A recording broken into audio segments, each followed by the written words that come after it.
कलाई तब काहे कैले बारू हमसे बेवफाई।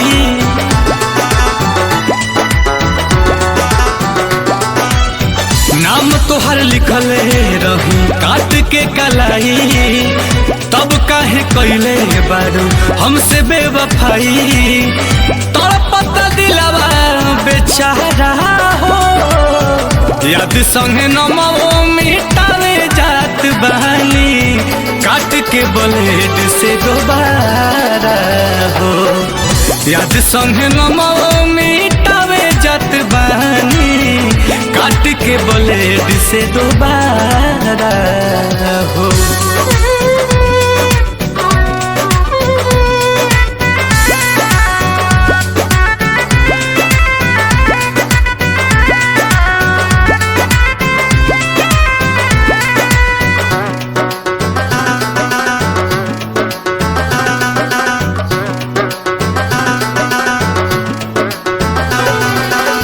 धोखा रहे देवे के तो दिल काहे दिहालू बेवफा होली सालाई की साबित कई दिहालू।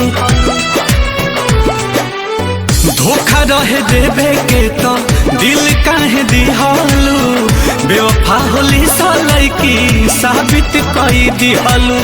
प्यार के तू कैलू बटवारा हो याद संगे नमो मिटावे जात बहानी काट के ब्लेड से दोबारा हो।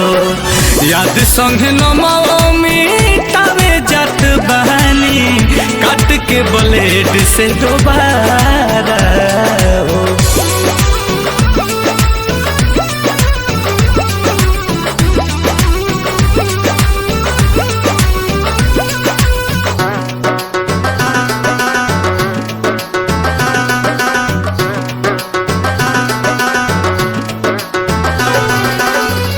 बड़ुए उम्मीद की तू पैबू सुकून हो देख के बहुत नील कमल के खून हो।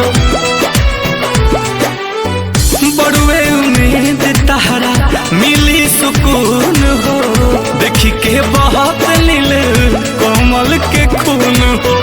आंसू भी बना कौनो चारा हो याद संगे नमो मिटावे जात बहानी काट के ब्लेड से दोबारा हो। याद संगे नमो मिटावे जात बहानी काट के ब्लेड